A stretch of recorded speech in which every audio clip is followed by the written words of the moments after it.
this guy that I was seeing, emphasis on the was, because I will never speak to this guy ever again. And like seeing each other, like I guess for the past month or something, like, casual, not like exclusive or anything like that. But going to move into my new apartment, and when I first said I didn't have any movers because I didn't want to pay $1,000 for a moving company, he actually offered to help me move, and he was like, "Oh yeah, like I can get my roommate to help me move you." It's like, "Well, you're not asking. I'm telling you, I'd love to help." It's like, "Wow, that's like really, really nice." I texted him and I was like, "Hey, let's like figure out a time where we can talk and like get this all planned out." That day he like completely ghosted me, and I sent him a text message and I was just like, don't slow fade me. If you're not actually gonna do this, that's totally fine. He ended up calling me and he was like, "No, no, no, Taylor, like I've just had a really busy day." So then like this week rolls around. He's like, "When are you free?" And I was like, "Well, I'm moving." And he was like, "Oh yeah, like, you know what, Taylor? I would love to come over Saturday night and help you unpack everything and bring some pizza." And I was like, "Wow, I would absolutely love that. Like, that's better than helping me move." All week he's been, "Oh, I can't wait to see you. I can't wait to see you. Like, I miss you, blah, blah, blah." And now, of course, I'm like buying into it because, like, why would he offer to help me unpack? Like, I guess I just got stood up. You can tell she still likes him. It is Saturday, the day I moved in, 10 o'clock, and this boy has not texted me all day. I never got my damn pizza. To anyone who's watching this, do not say you're going to do something and then not do it. Also, Don't just talk the talk. Like, I need you to walk the walk, and I don't know if I ever hear from this guy again, but if he tries to reach out, I'm just going to be like, "I'm not into it. Bye." Like, that's so disrespectful. So here we have a woman who had gotten stood up on her move-in day by Chad, and he flaked on her not once but twice, and sounds like maybe even 3 times, and she continued to put up with it. And don't buy into this malarkey that, "Oh, I'm done, never gonna talk to him again." You could bet your ass she will friggin' talk to this guy and bring him over and do all sorts of dirty things to him once she gets her hands on him, if he so chooses, right? So the funny thing about this, if you guys notice, she is yet another one where I tell you, these chicks, do not feel sorry for them. If you look at this girl, she is cute, right? She is not bad looking. She's not ugly. She's blonde, cute little blonde girl, probably in her mid-20s, maybe late 20s. She's definitely not crossed 30 yet. And what is she doing with her 20s, her youth and fertility? Is she going out there and spending her youth and fertility wisely to try to find a good man who will treat her right, not flake on her, not ghost her on move-in day, and will be stable in her life and will be dependable, reliable? No, she's not out there doing that. She's doing what most damaged women do. They are out there going for the Chads, the Pookies, the Tyrones, the Ray Rays that treat them poorly, that misbehave, that flake on them, ghost them, make empty promises, break their promises, come back, make some more promises, never follow through with any of those promises, and then continue to hit her up whenever they feel horny. You notice this guy, he said he was going to help her move in, right? He was going to help her with move-in day. "Oh, you don't have to hire $1,000 movers. I'm going to help you, girl. I'm going to help you." See, the thing she did not mention is, at what point did he make this promise? Did he make this promise before he slept with you or after he slept with you? Because if it sounds like he made this promise before he slept with you, right? And that might have pushed you over the edge to have sex with him, which you probably did, because she said she's been dating him for a month or so probably happened. And after that, he realized, like, I don't need to help her move in anymore. I got the milk for free, and essentially I don't need to help. And then so that move-in day came, and this guy could not even call her or send her a text and just say, "Hey, you know what? I'm busy. I can't help you with a move-in day." I mean, it's not hard to send a text. It doesn't seem like she would have wigged out about it. She said she was fine, because later, after he flaked and she didn't hear from him, he said, Oh, I totally slipped my mind, babe. Totally slipped my mind. You know what? I'd see you Saturday night. Since you got your new place, already moved in, I'm just gonna bring a pizza. This guy's gonna bring like a $10 pizza over with him. Yeah, we'll chill. Chill my ass, right? He's gonna go over there and turn her into his pizza and give her a little bit of salami and pepperoni, if you know what I mean. A little bit of that special.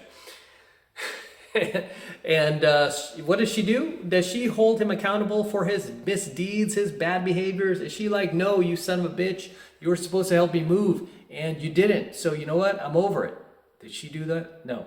Did she do that she would have done to the beta male? Imagine you beta man trying to do that to her and you don't show up. I don't think you're going to get the same free pass, right? But instead, she starts going, okay, yeah, that's actually better than helping me move. That's better than, you helping me move. I don't care you flaked on me. Bring that pizza over, mister. See you Saturday night. And then what does he do? He ghosts her again. Okay? He ghosted her again. He didn't show up. He didn't pick up his phone. He didn't return any of her texts. And this is so reminiscent of girls like this that become the DG. She is in her early 20s, right? Or she's in her mid-20s, whatever. She's in her 20s. She's not 30 yet. But how is she spending those 20s? She's spending it by dating the bad boys. By the guys who are emotionally unavailable, as they call them, right? The guys who put them on this emotional roller coaster, who flake on them, stand them up, make promises, break them, never say what they're gonna, never do what they say they're gonna do. Lead her on this wild goose chase, run hot and cold, do this little push-pull on her. Those are the guys that she is going for. And this girl, because she's not bad looking, right? You see her, she's kind of cute, not bad looking at all. She has millions of guys in her friend zone. Okay? Lots of guys in her friend zone.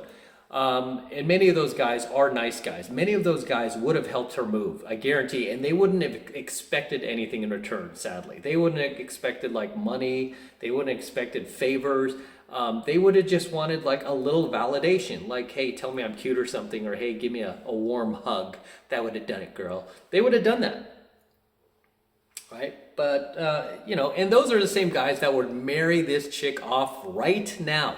They would marry her off, make her the mother of their children, have babies with her, buy her a house out in the suburbs somewhere where they could raise these kids together and turn her into a soccer mom, a housewife. She'd never have to work anymore. She doesn't have to put up with any more of these chads, bringing chaos into her lives. She has tons of these guys in her friend zone that she can easily get with, as many women like her, right? Many women like her who are not bad looking, pretty cute, if not hot.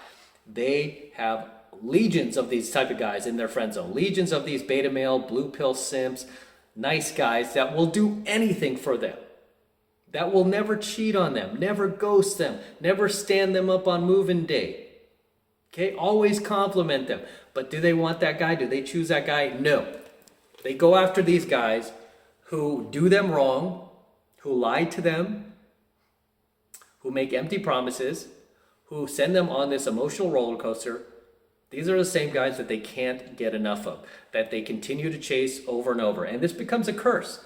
This becomes a curse for a lot of these ladies because they will continue to do this. She is setting her life up for doom, and she doesn't even know it. She is setting up her 30s, her 40s, her 50s, her 60s, and beyond to continue this chasing of these guys that don't value her, that don't want her, right? That she can't get enough of. Clearly, she can't get enough of this guy.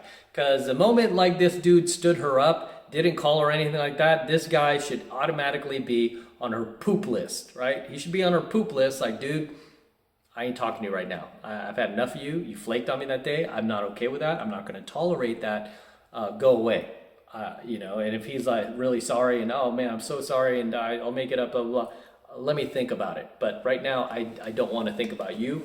For right now, no, you did me wrong and I'm not going to tolerate this. You have to draw those boundaries, right?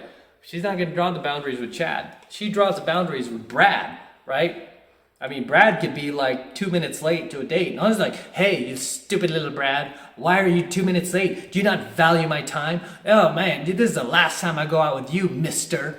You know, and he could have a valid excuse too. But whatever, like, you know, whatever Brad does is amplified to the 10th degree, like it's negative. Whereas Chad, I mean, she'll just totally minimize any of his faults and like, oh, it's okay, he didn't mean to. Probably something came up. She makes all sorts of excuses for him, right? That's why they have that saying in the Red Pill community. She makes rules for Brad, but breaks them for Chad.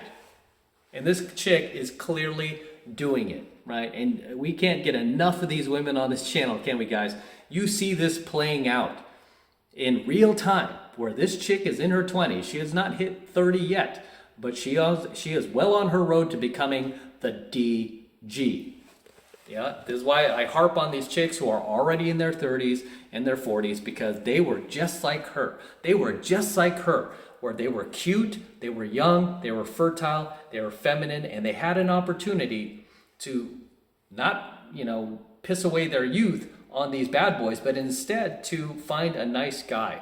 And they already have him in their life. They don't even have to find this guy. These guys are coming up to them every single day. These guys are already like full in her friend zone, right? It's just like she has too many of them, right? All she has to do is choose one. Choose the best one, right? Choose the one that you like the best, that you click with the best, that you could see a future with the best, that treats you the best. Choose that guy. No, I don't want that guy. I want the Chad. He gets me so hot and heavy, the way he flakes on me, the way he just puts me down and calls me names and is abusive. Oh, I just can't get enough of him. I can't get enough of Chad. So take some responsibility, ladies. So when this chick is in her 30s or 40s, you know what? Don't want to hear it. I don't want to hear it. I don't want to hear the fact like, oh no, just so you know, everybody has their story why they didn't meet their Prince Charming. I don't want to hear it. Bull, right? Bull-o-nie, baloney, right? Bollocks, as they say in the UK. Is it bollocks? Or in Australia, rubbish. That's rubbish, right? Because we know the truth in the Red Pill community. We know how these girls become the DG. So don't be fooled, guys. You're seeing it yourself with this chick here.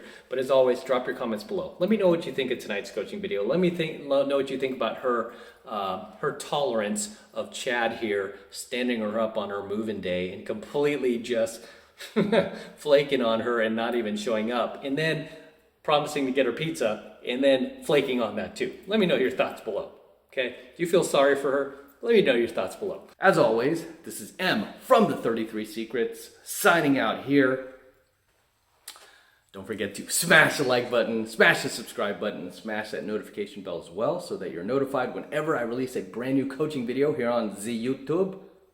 More importantly, guys, please make sure that if you love my work, if you love what I'm teaching here, it's adding value to your life, if you want to help me out, jump into 7 months of mastery. You're going to get a ton of value out of it. This is my personal program where I teach you how to go out there and approach and close the youngest, hottest, and most beautiful looking women in the world. I'm talking about 8s, 9s, and 10s. I'm not talking about single moms, divorced single moms, damaged women over 30, women with 5 therapists. No, I'm talking about the cream of the crop, just young, attractive, beautiful, and very classic and traditional women who are not like modern women. I teach you where to find these girls, how to cold approach them, and how to bring them into your life. I have many successful students around the world now, many of which have gotten married and had children and had families. It's crazy, with women that are, hate to say it, that are beyond, let's say a bit out of their league, to put it nicely, right? They were able to get women who were more attractive than they would normally have gotten if they hadn't been in mastery, and women that they probably would not have found if they had never gone through my mastery program and learned my teachings, right?